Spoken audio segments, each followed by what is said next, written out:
ओम शांति। आज 4 नवंबर की बाबा की मुरली का वरदान है। अलौकिक नशे की अनुभूति द्वारा निश्चय का प्रमाण देने वाले सदा विजयी भव। तो हम आत्माओं को अगर विजयी बनना है तो सबसे पहले केंद्र में रहना सीखना होगा। जो आत्मा सेंटर में रहेगी, सत्य के केंद्र पर रहेगी, वही आत्मा विजयी बन सकती है। और केंद्र पर रहना अर्थात निरंतर योगी रहना, निरंतर सत्य की स्थिति में रहना, या फिर जो अलौकिक नशे की अनुभूति वाली बात बाबा कह रहे हैं, अर्थात वह आत्मा सहज योगी होगी।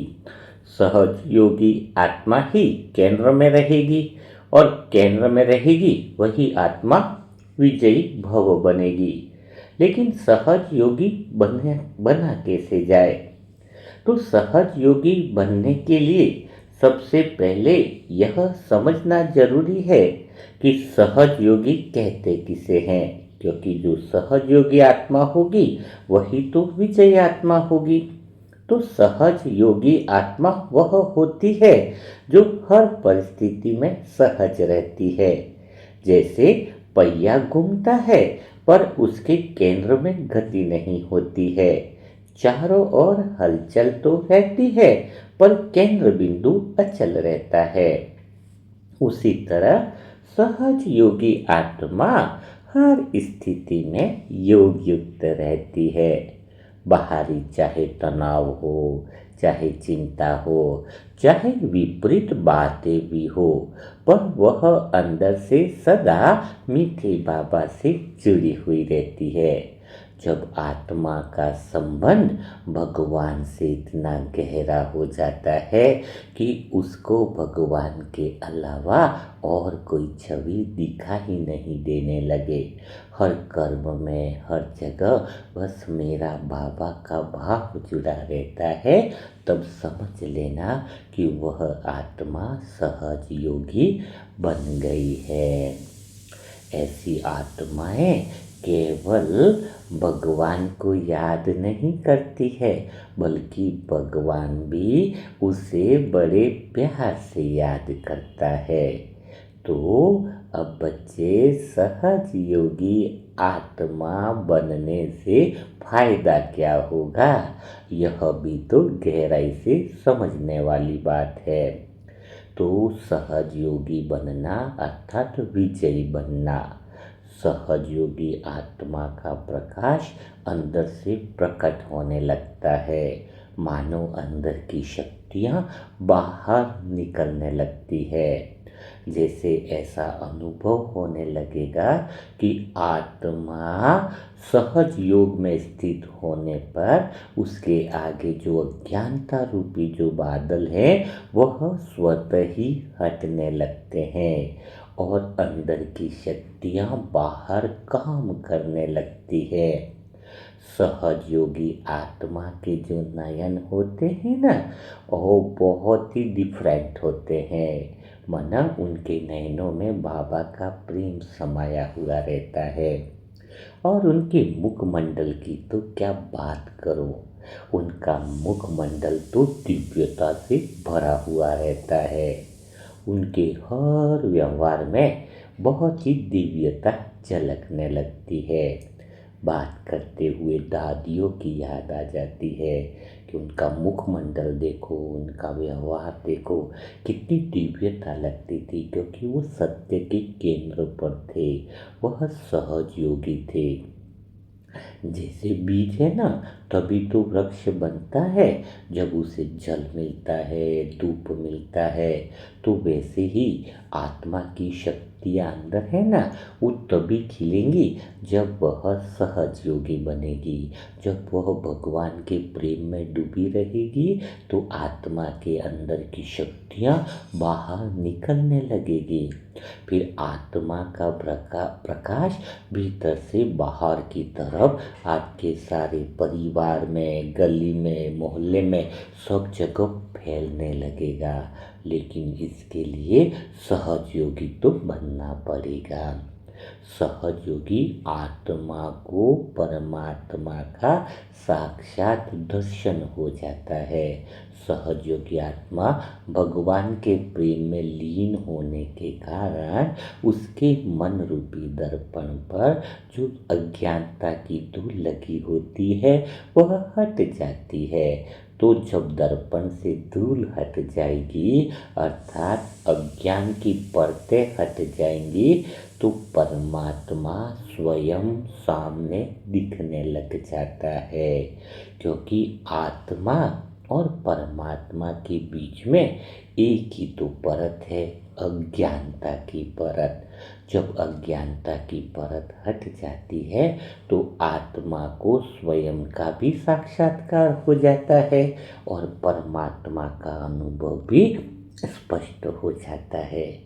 तो प्यारी आत्माओं, यदि दीपक है और उसमें तेल भी है और उसमें जो बाती होती है ना वो भी दोनों है, पर दीपक नहीं जल रहा है तो अंदर तेल भी रखा है और हमने बाती का भी उपयोग किया है, तो फायदा क्या होगा।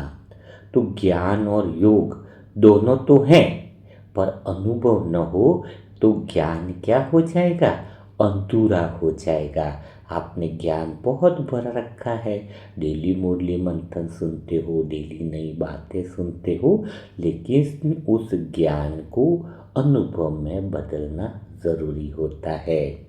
तो जो सहयोगी आत्मा तो वही होती है जो अपने ज्ञान को अनुभव में बदल देती है, ज्ञान को प्रैक्टिकल जीवन में उतार देती है। फिर पता है उसके भीतर का दीपक जल उठता है और आपके अंदर का वह प्रकाश संसार के कोने कोने तक फैल जाता है, जिसमें आपका परिवार, आपसे जुड़ी हुई आत्माएं निर्विघ्न तो बनती ही है, लेकिन उसका फायदा संसार की सारी आत्माएं भी लेने लगती है। तो सोचो सहयोगी बनने से कितना बड़ा लाभ है। ऐसा लगता है कि जो आत्माएं भगवान के प्रेम में डूब जाती है ना, उनके अंदर का अंधकार मिट जाता है। लेकिन इतनी सारी बातें हमने सहयोगी बनने पर कर ली कि इसमें इतना फ़ायदा है, ये है, वो है, लेकिन प्रश्न तो यह उठता है कि जब इतना फ़ायदा है तो सहयोगी बनना कठिन क्यों लगता है। तो इसका कारण है मन की चंचलता और शोर। जब मन के भीतर आपके बहुत बड़बड़ चलती है ना, इसने यह कह दिया, वो मेरी बात सुनता नहीं है ना, तो आपके मन में बहुत सारी आवाज़ें हैं। जब इतनी सारी आवाज़ें हैं, इतना सारा शोर है, तो फिर आप सहयोगी कैसे बन सकते हो।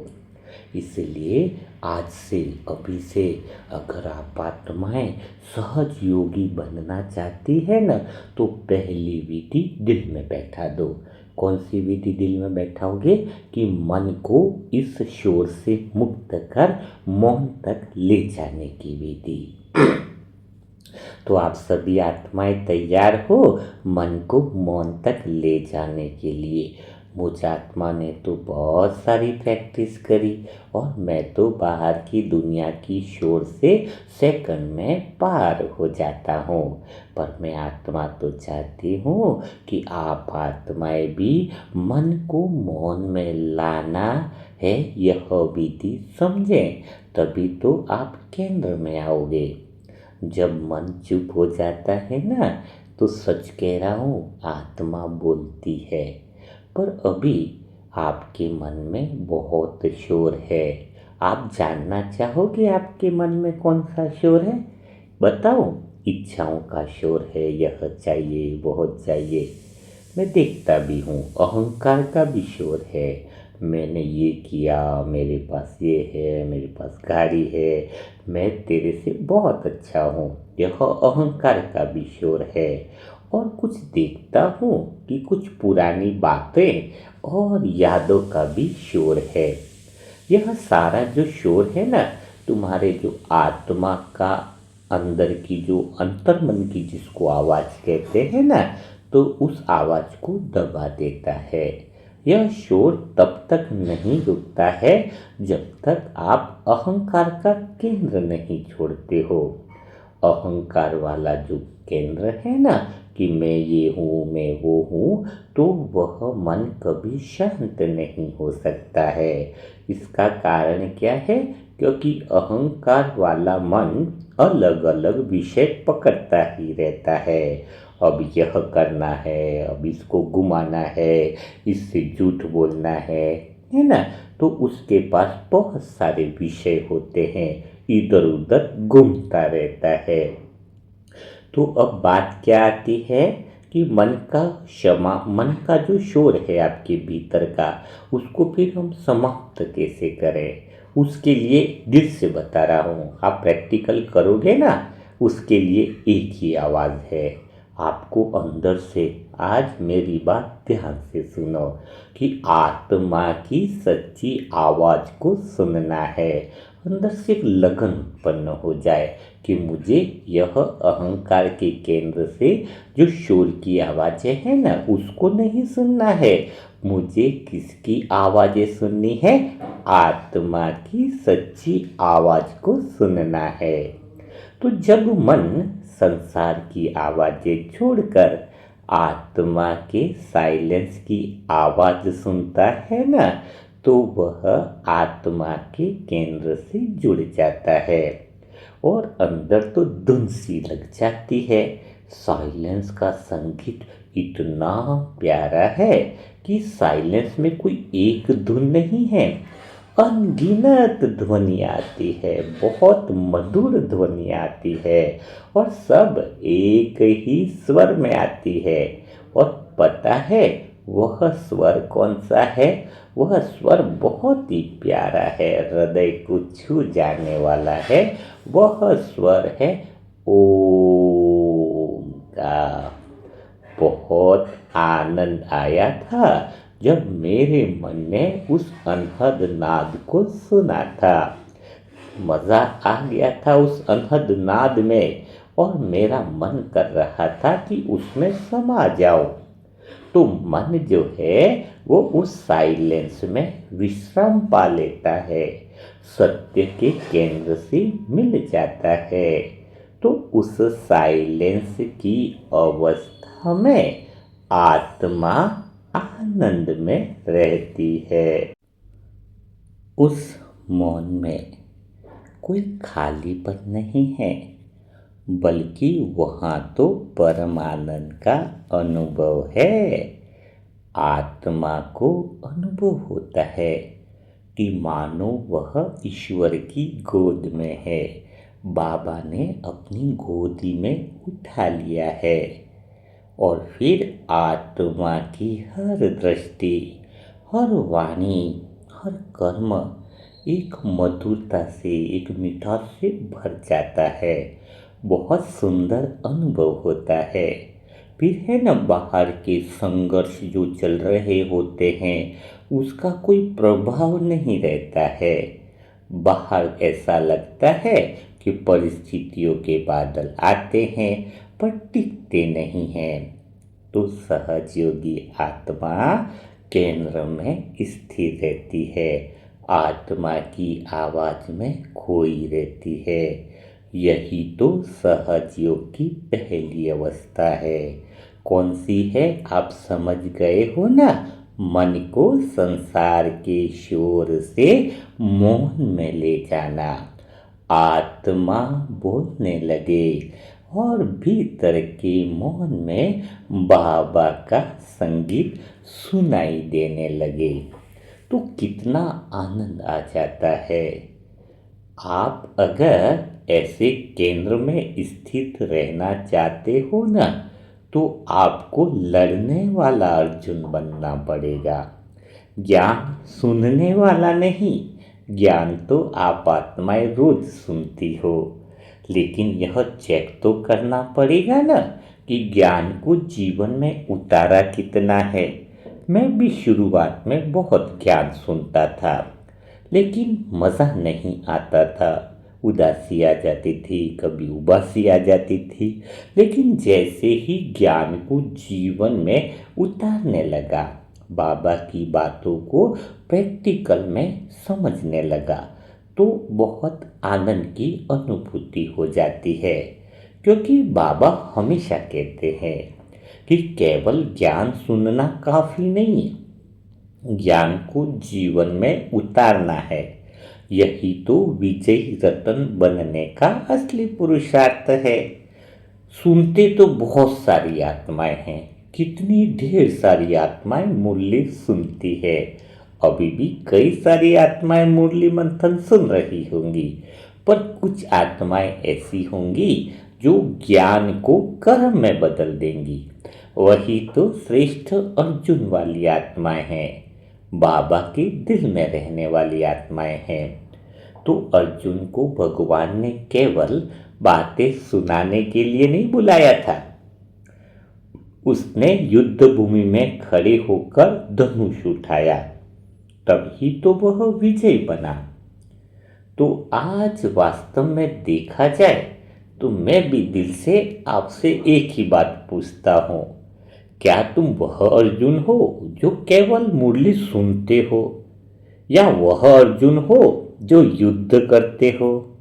क्योंकि ये जो बातें आप सुन रहे हो ना, वह जीवन में प्रयोग लाओगे तो ही इस ज्ञान का मूल्य है। अगर ज्ञान केवल शब्द बनकर रह जाएंगे और कर्म में नहीं उतारे, घर में बहस हुई, परिवार में बातें आई, कभी सफलता मिली कभी असफलता मिली, तो उस समय अगर ज्ञान को प्रैक्टिकल में यूज में नहीं लाए, तो फिर वह आत्मा अर्जुन कैसे हुई? वह तो खाली सुनने वाली श्रोता कहलाती है। ज्ञान का असली परीक्षण तो तभी होता है जब जीवन में कुछ परिस्थितियां परीक्षा लेती हैं, कुछ विरोध होता है, जब संबंधों में कुछ अपमान वाली बातें करता है, कोई दुख के तीर चलाता है, तब आत्मा को सत्य बोलने का साहस चाहिए होता है। वही समय तो होता है जब आप यह प्रमाण दे सकते हो कि हमने जो सुना है वह केवल बात नहीं है, वह तो हमारी स्थिति बन गई है। तो सच कहूं, भगवान ने अर्जुन को युद्ध से भागने नहीं दिया, क्योंकि अगर ज्ञान सुनकर भी अर्जुन युद्ध न करता तो उसका सुनना तो व्यर्थ हो जाता। इसलिए आप सभी आत्माएं सुनते हो, समझ भी रहे हो और महसूस भी बहुत अच्छे से करते हो, पर जीवन की सच्चाई जब आती है, जब सत्य का पक्ष लेना होता है, तब मौन रहते हो। तो फिर तुम्हारा योग तो अधूरा है। जो आत्मा सत्य के लिए खड़ी होती है वह सहज योगी बनती है। सहज योग का अर्थ यह थोड़ी है कि आप घंटों घंटों शांति में बैठे हो और कुछ पुस्तक प्रकाशन ऐसे सहयोग की बातें आती हैं और कहते हो भाई हम तो साइलेंस में बैठे हैं। ऐसे साइलेंस में बैठे रहने वाले सहज योगी नहीं कहेंगे। सहज योग का अर्थ है कि शांति में रहकर भी युद्ध लड़ना है, सत्य का प्रकाश फैलाना है, सत्य के लिए डटे रहना है। यह युद्ध किसी और से नहीं है, आपके अंदर के संस्कारों से है, आपके अपने ही अहंकार से है। आप भीतर में बिना काम के डरे हुए रहते हो। लोग क्या कहेंगे, घर वाले क्या कहेंगे, समाज क्या कहेंगे। अरे उन्होंने तो आपको पूरी तरीके से मन की शक्ति को खाली करने में कोई कसर नहीं छोड़ी है। अब बाबा आए हैं तुम्हें सत्य की राह दिखाने। तो जो आत्मा इस सत्य में स्थिर रहती है, बाबा की बातों को आदेश समझती है, वही तो अर्जुन कहलाती है। तो बच्चे याद रखो, ज्ञान केवल सिर में रखने की चीज थोड़ी है। आपने याद कर लिया कि आज तो मुरली मंथन में यह बोला है, आज तो बहुत गहराई वाली पॉइंट थी, यह तो मस्तिष्क में रखा, लेकिन ज्ञान को दिल में उतार लो, दिल में बसा लो। सच कह रहा हूं, जब ज्ञान दिल में बसता है ना, तो वह जीवन के हर क्रिया में, हर कर्म में दिखाई देने लगता है। मन उमंग उत्साह से नाचने लगता है। ज्ञान दिल में उतरते ही आपके बोलने का ढंग, चलने का ढंग, देखने का ढंग, दूसरों से व्यवहार करने का ढंग, हर जगह पर दिव्यता का प्रकाश झलकता है। तो जो अर्जुन धनुष उठाता है ना, वह अपने डर से, अपनी सीमाओं से और अपने बंधनों के खिलाफ खड़ा होता है। अगर तुमने यह हिम्मत नहीं दिखाई और सत्य के लिए एक शब्द भी बोल सको, तो फिर तुम अभी भी वह अर्जुन नहीं बने हो जिसे भगवान देखना चाहता है। बच्चे, संसार में बहुत लोग हैं जो ज्ञान की बातें करते हैं, उपदेश भी बहुत बड़े बड़े देते हैं, प्रवचन तो ऐसे देते हैं कि उनके जैसा तो कोई है ही नहीं, दूसरों को भी समझाते बहुत हैं। लेकिन जब खुद के जीवन में कोई परीक्षा आती है ना, तो वो बहुत डगमगा जाते हैं। तो ऐसा ज्ञान तो खाली दिखावे का ज्ञान हुआ ना, दूसरे को सुनाने का ज्ञान हुआ, इसको अनुभव नहीं कहेंगे। सच्चा योगी तो वही है जो जीवन की हर परिस्थिति में उस ज्ञान के साथ चलता है। ब्रह्मा बाबा ने भी कितना विरोध सहा, कितनी बार परिस्थिति आई, लेकिन उन्होंने एक कदम भी पीछे नहीं हटाया, क्योंकि ज्ञान उनके जीवन के अंदर उतर गया था। हम आत्माएं ज्ञान में चलती है और ब्रह्मा बाबा के अंदर ज्ञान चलता था। कितनी समझने वाली बात है, क्योंकि वे जानते थे सत्य मार्ग पर चलने वाला कभी हार नहीं सकता, वह चाहे अकेला क्यों न हो, क्योंकि भगवान उसके साथ रहता है। तो बच्चे, अगर तुम्हारे जीवन में भी कोई विरोध आता है, कोई तुम्हें समझ नहीं पाता है, कोई कहता है कि अरे तुम्हारा मार्ग तो बड़ा ही कठिन है, तो डगमगाना नहीं, बिल्कुल हिलना नहीं, क्योंकि तुम अर्जुन हो, तुम्हारे पास स्वयं भगवान है, भगवान की शिक्षाएं हैं और भगवान की ताकत भी तो तुम्हारे साथ है। तो जो सत्य पर डटा रहता है ना, वह अंत में विजयी होता है। विजय तो उसका जन्म सिद्ध अधिकार होता है। तो डटे रहना है। तो चलो, इतनी प्यारी बातें सुन रहे हो तो अंदर थोड़ी प्रतिज्ञा तो कर लो, क्योंकि मैं तो केवल सुनने वाला अर्जुन नहीं। कौन सी प्रतिज्ञा करनी है? कि मैं केवल सुनने वाला अर्जुन नहीं, कुछ कर दिखाने वाला अर्जुन बनूंगा। मैं सत्य के लिए खड़ा रहूंगा, चाहे परिस्थिति कैसी भी क्यों न हो। मेरा हर कर्म, हर शब्द, हर विचार बाबा की शिक्षा का प्रमाण बनेगा। तो यह बात याद रखो कि सहज योगी वही है जो भीतर में तो स्थिर रहता है, लेकिन बाहर से कर्मशील होता है। यानी अंदर से साइलेंस में बैठा है तो बाहर ज्यादा सक्रिय होता है। जो अपने युद्ध से भागता नहीं है, कर्मों से पीछा नहीं छुड़ाता है, बल्कि मुस्कुरा कर लड़ता है।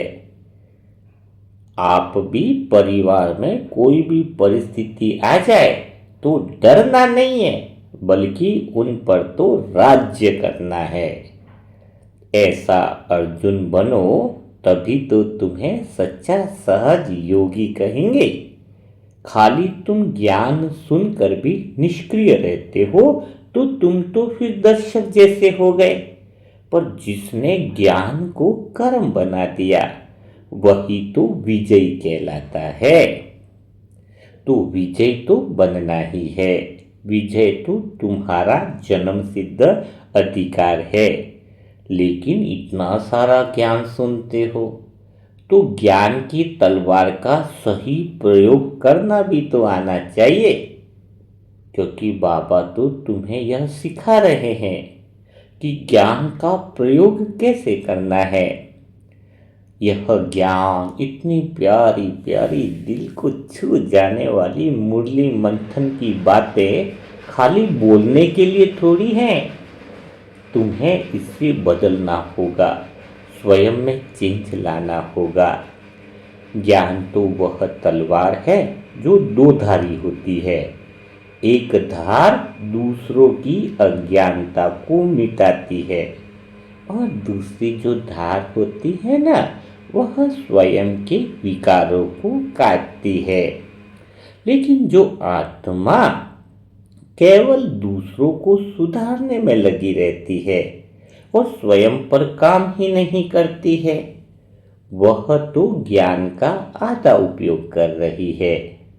बाबा हमेशा देखते हैं बहुत सारी आत्माएं ऐसी भी है जो बहुत प्यारी प्यारी बातें करती हैं, ज्ञान की सुंदर सुंदर बातें करती हैं, दूसरों को प्रेरणाएं भी देती हैं, दूसरों को योग का मार्ग भी दिखाती है, पर उनके भीतर में कोई परिवर्तन नहीं लाती है।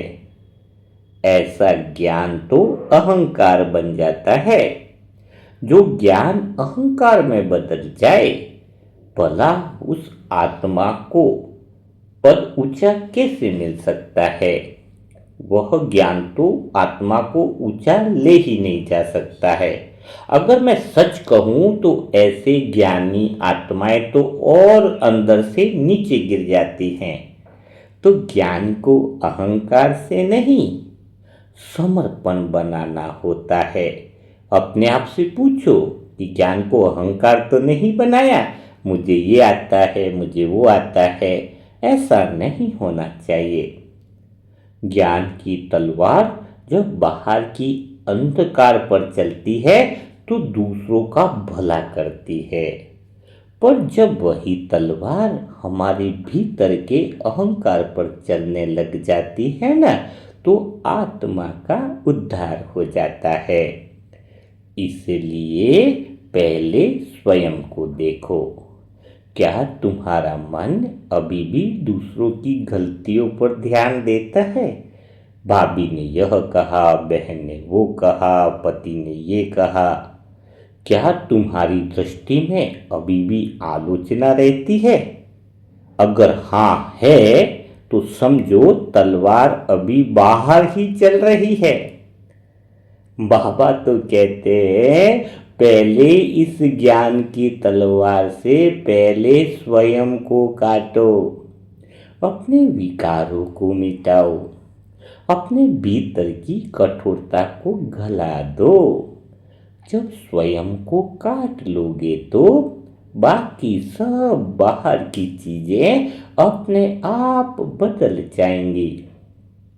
क्योंकि जब प्रकाश जलता है तो अंधेरा अपने आप मिट जाता है।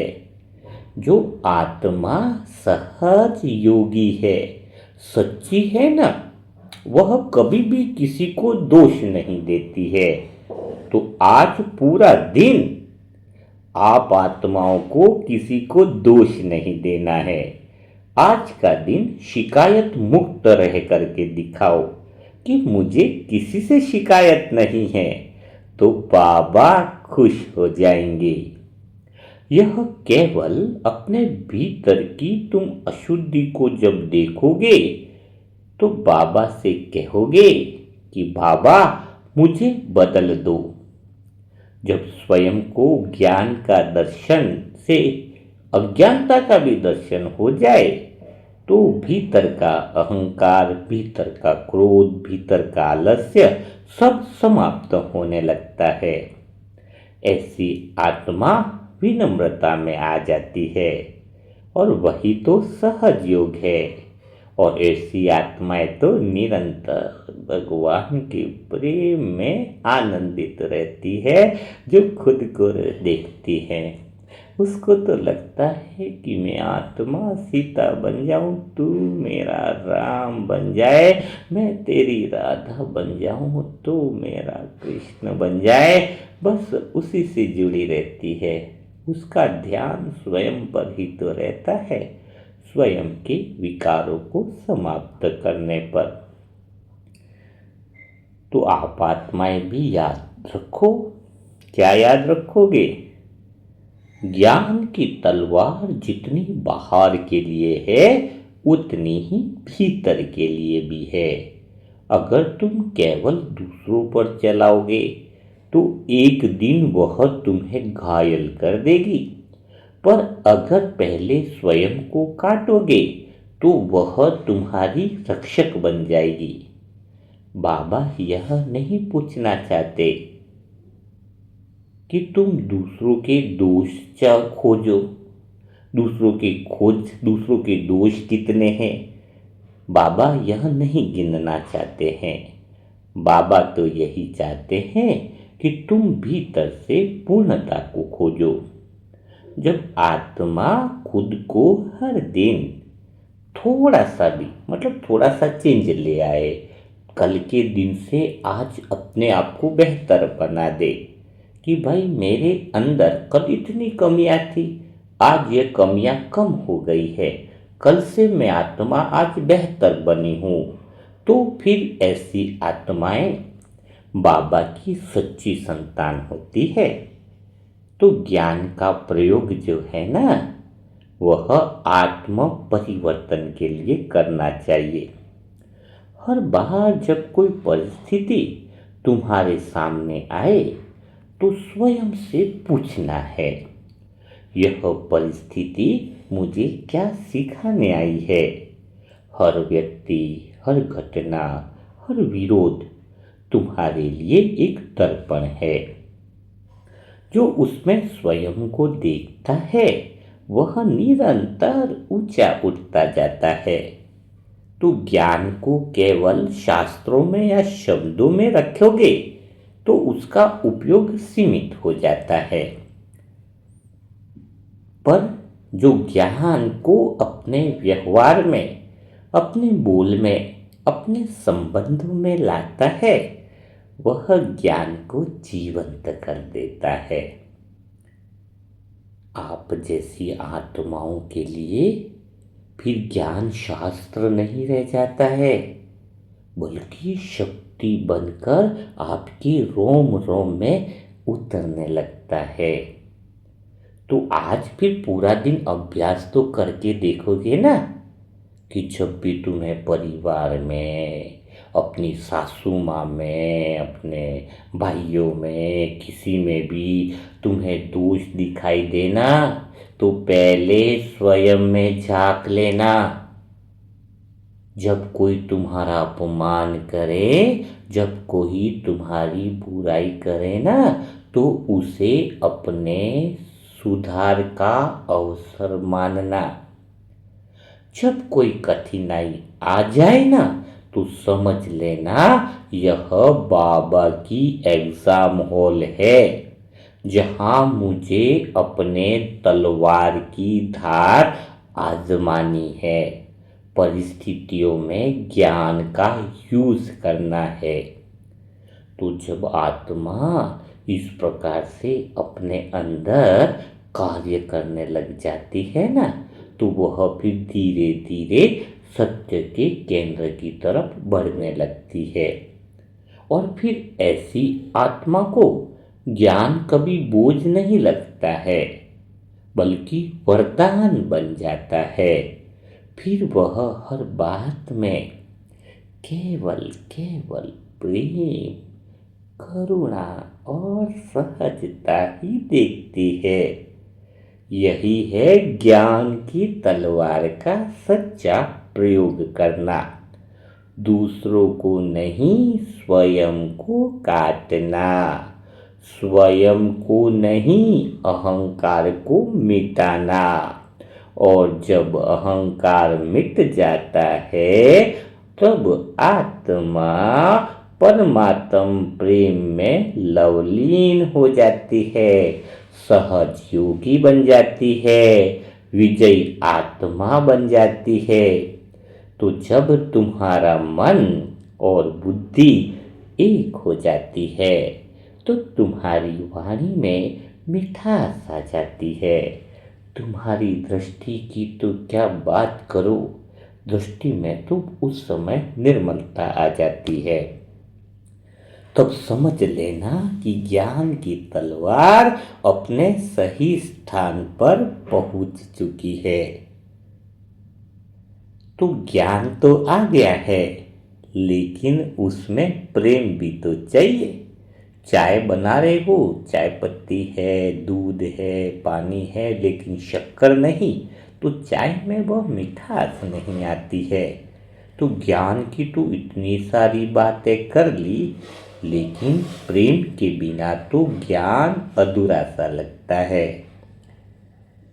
तो ज्ञान के बिना जब प्रेम अधूरा है, तो ऐसा भी तो लगता है कि मानो प्रेम नहीं तो ज्ञान जो है ना, सूखा सूखा है।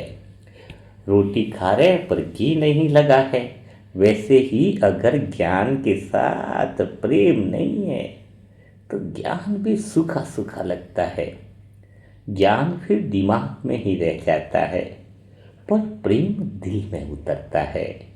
अगर ज्ञान समझ में भी आ गया है, बहुत अच्छी बातों को समझ भी रहे हो, पर दिल में परमात्मा के प्रति प्रेम नहीं जागा है, तो वह ज्ञान आत्मा को बदल नहीं सकता है। ज्ञान रोशनी देता है, पर प्रेम उस रोशनी की ऊष्मा बनाता है। ज्ञान दिशा दिखाता है, पर प्रेम उस दिशा में चलने की शक्ति देता है। तो बाबा हमेशा तो कहते हैं ना कि बच्चे, ज्ञान तो बहुत आत्माओं ने ले लिया है, समझ भी बहुत आत्माओं ने ले लिया है, पर अभी तक मन से समर्पण नहीं आया है। अच्छा, समर्पण शब्द कठिन लग रहा है, तो उसका अर्थ बताता हूँ। समर्पण का अर्थ है अपनी इच्छा, अपनी राय, अपना मैंपन बाबा के चरणों में अर्पित कर देना। जो आत्मा बाबा से गहरा प्रेम करती है ना, वह अपने जो पुराने स्वभाव हैं, संस्कार हैं, कटु वचन बोलने की आदत है और कर्म तक भी सब कुछ बाबा के हवाले कर देती है। वह दिल से कहती है, बाबा अब मैं नहीं, सब कुछ तू ही है।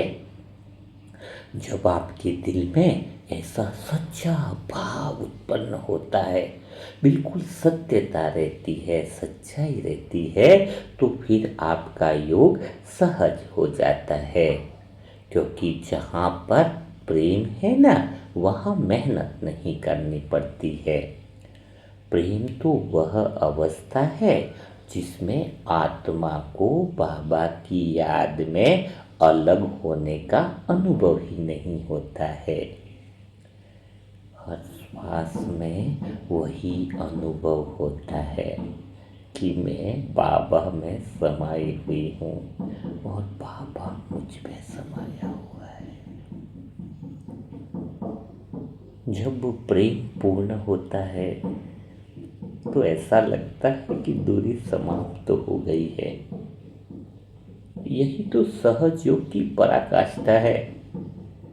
जहाँ पर कोई साधना नहीं रहती, बस वह अनुभव रह जाता है।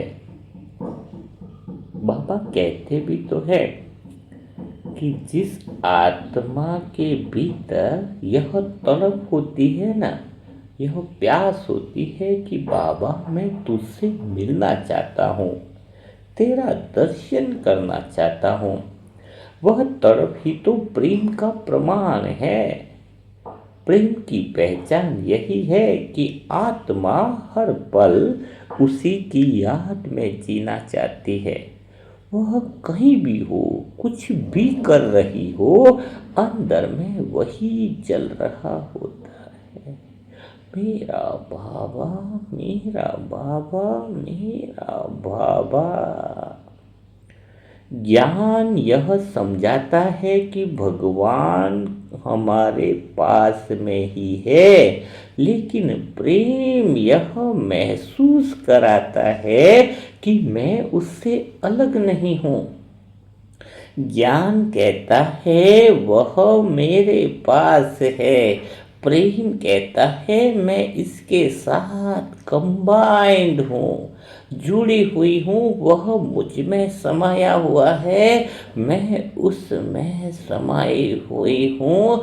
जब यह प्रेम का अनुभव गहरा हो जाता है, यह अनुभव स्थिर हो जाता है, तो आत्मा परम आनंद में डूब जाती है। तो ज्ञान बिना जो प्रेम होता है तो फिर वह अहंकार बन जाता है। जैसे रावण के पास बहुत ज्ञान था पर प्रेम नहीं था, इसलिए वह नीचे गिर गया। लेकिन मीरा के पास ज्ञान थोड़ा कम था पर प्रेम असीम था, इसीलिए वह परमात्मा में मानो समा गई। तो बाबा कहता है ज्ञान को प्रेम के साथ जोड़ो। जब ज्ञान और प्रेम मिलते हैं तो जीवन मधुर संगीत बन जाता है। पर आपको यह समझना होगा, मेरे दिल का अनुभव है कि प्रेम का अर्थ केवल भावना नहीं है। सच्चा प्रेम वह है जिसमें समर्पण हो, जिसमें निस्वार्थता हो, कोई स्वार्थ नहीं होना चाहिए। तो फिर वह सदा की स्थिरता रहती है। जो आत्मा दिल से यह अनुभव करती है ना कि आज जो कुछ भी मैं हूँ, आज जो भी मेरे पास है, जो सफलताएं हैं, जो मेरे पास गुण हैं, जो मेरे पास शक्तियाँ हैं, वह सब बाबा की देन है। तब हर कर्म में दिव्यता आती है और ऐसी आत्माएं हर कर्म में भगवान का आभार प्रकट करती हैं। उनके हर बोल, हर दृष्टि, हर व्यवहार में वह प्रेम और नम्रता दिखाई देने लगती है। फिर ऐसी आत्माएं किसी को नीचा नहीं देखती, किसी से कंपैरिजन भी नहीं करती हैं, किसी से ईर्ष्या भी नहीं करती हैं, क्योंकि प्रेम में तो सब समान है, सब मेरे बाबा की संतान है। तो यह याद भी रखना है कि भक्ति का प्रेम भावनात्मक होता है, पर सहज योग का प्रेम मौन और गहरा होता है। भक्ति में शब्द अधिक होते हैं पर योग में अनुभव अधिक होता है। जब बाबा के प्रेम में आत्मा स्थिर होती है तो हर शब्द मौन हो जाता है और वह मौन भी बोलने लगता है। इसीलिए तो प्रेम में यह अनुभूति आनी चाहिए, गहरी अनुभूति आनी चाहिए कि बाबा मैं तो तेरी बाहों में समा जाना चाहती हूँ, तेरे सिवाय और कुछ भी नहीं चाहती हूँ। जब आत्मा इस परम प्रेम की अवस्था में पहुँचती है तो संसार की दौड़, इच्छाएं, व्यस्तताएं सब समाप्त हो जाती है। तब आत्मा को कोई यात्रा नहीं करनी पड़ती, क्योंकि मंजिल दिल में ही मिल जाती है। ज्ञान यही सिखाता है कि खोज बाहर नहीं है, भीतर में है। पर प्रेम यह अनुभव कराता है कि खोज समाप्त हो गई, मैंने तो उसको पा लिया है। जब यह पा लिया का अनुभव आता है तो आत्मा में डांस होने लगता है, नृत्य स्वतः ही होने लगता है। फिर कोई संगीत बाहर से नहीं बजता है, फिर वह संगीत अंदर से उठता है। वह मधुर अनहद नाद आत्मा की सच्ची विजय घोषणा करता है।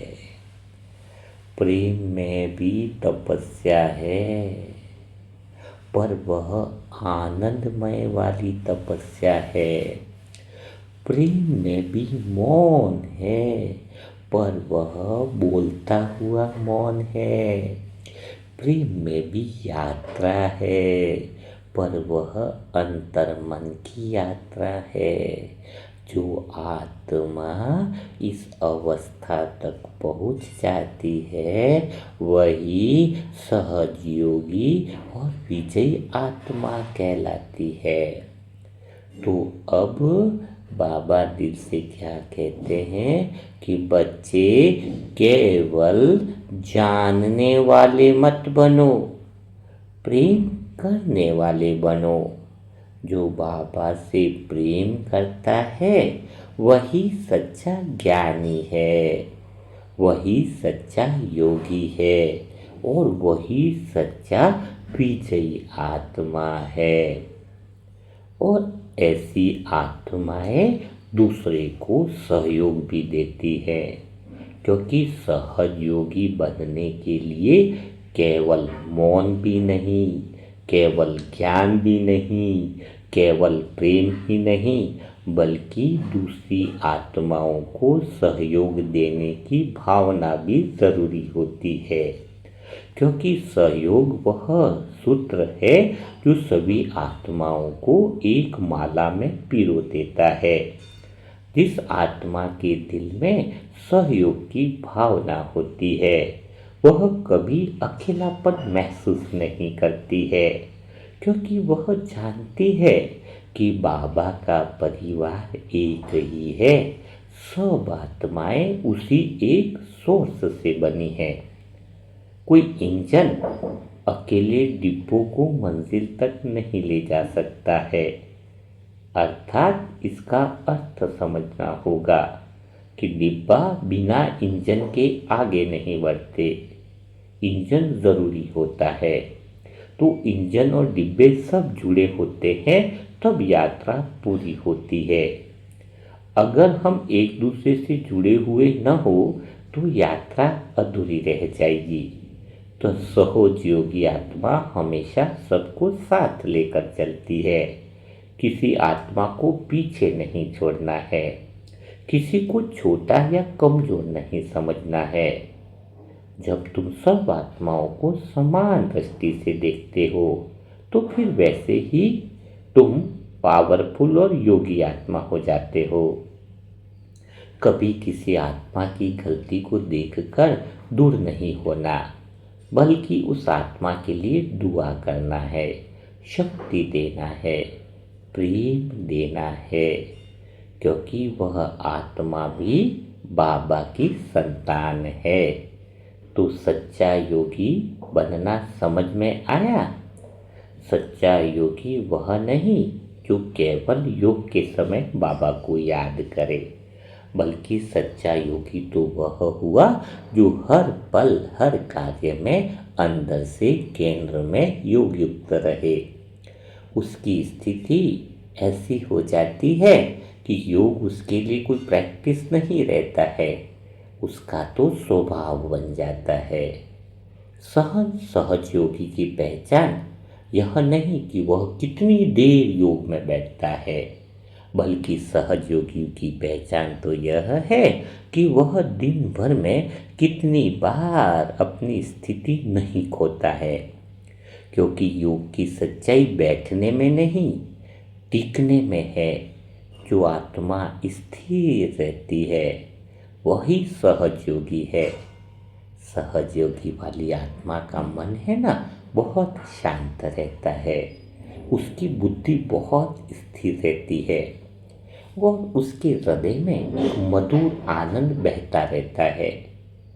वह आत्मा बाहर की परिस्थितियों से प्रभावित नहीं होती, क्योंकि उसका केंद्र तो परमात्मा से जुड़ा रहता है। बाहर हलचल हो सकती है, पर अंदर तो साइलेंस रहता है। बाहर काम चालू रहता है, पर भीतर में विश्राम रहता है। यही केंद्र में रहने की कला है। तो जो आत्माएं केंद्र में रहती है वह फिर किसी भी स्थिति में विचलित नहीं होती है। कोई निंदा करे या प्रशंसा, कोई लाभ हो या हानि, कोई साथ दे या कोई छोड़ दे, सहज योगी आत्मा केवल और केवल बाबा को देखती है। उसका एक ही मंत्र होता है, जो कुछ भी हो रहा है वह बाबा की योजना है। इसलिए वह सदा शांत और प्रसन्न रहती है। सहज योगी आत्मा की वाणी मधुर होती है, उसके शब्दों में शक्ति होती है, क्योंकि वे शब्द मौन से निकलते हैं। मौन से निकले हुए शब्द किसी को चोट नहीं पहुंचाते हैं, बल्कि उन्हें सांत्वना और प्रेरणा देते हैं। सहज योगी आत्मा कभी भी किसी से वाद विवाद नहीं करती है, वह केवल अपनी स्थिति से उत्तर देती है। अच्छा, सहज योगी की एक और पहचान है जो अभी मुझे याद आ गई, कि वह हर आत्मा के लिए प्रेम रखती है, पर निर्लिप्त रहती है, फंसती नहीं है। वह सबके साथ रहती है पर किसी में खोती नहीं है। उसका प्रेम बंधन नहीं, दुआ होता है। वह सेवा तो करता है, पर सेवा में भी मैं नहीं रहता है, क्योंकि सहज योगी जानता है करने वाला मैं नहीं, बाबा है। तो सहज योगी आत्मा अर्थात केंद्र में रहना, वह किसी भी परिस्थिति में स्वयं को खोती नहीं है। उसका ध्यान बाहर नहीं भटकता है, वह हर अनुभव को बाबा की दृष्टि से देखती है। जब हर दृश्य बाबा की दृष्टि से देखा जाता है तो उसमें कोई अशांति नहीं रहती, कोई द्वेष नहीं रहता, कोई पीड़ा भी नहीं रहती है। सहज योगी की आंखों में प्रेम का प्रकाश होता है, उसके चेहरे पर शांति की झलक होती है। लोग उसके पास आते हैं और बिना शब्दों के ही उन्हें सुकून महसूस होता है, क्योंकि ऐसी आत्माओं की उपस्थिति ही योग के वाइब्रेशन फैला देती है। वह अपने मौन से सिखाता है, अपने व्यवहार से प्रेरित करता है। तो बच्चे, सहज योगी वह नहीं जो बाहर से बहुत कुछ करे, सहज योगी वह है जो भीतर में स्थिर रहे। सहज योगी वह नहीं जो केवल शब्दों में बाबा को याद करे, बल्कि वह है जो हर सांस में बाबा को महसूस करे। वह योगी बाहर से कर्म करता हुआ भी भीतर से साक्षी रहता है। वह जानता है कर्म तो शरीर का है, मैं तो केवल दर्शन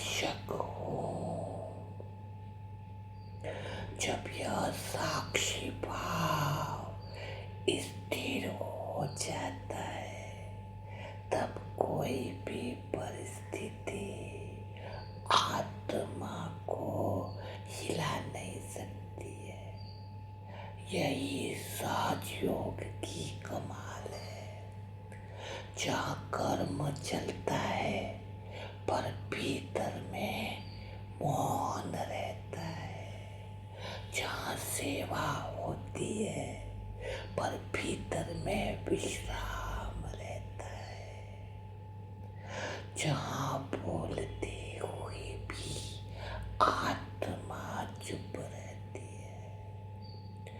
तो बच्चे, यही सच योगी की पहचान है, यही विजयी आत्मा की पहचान है।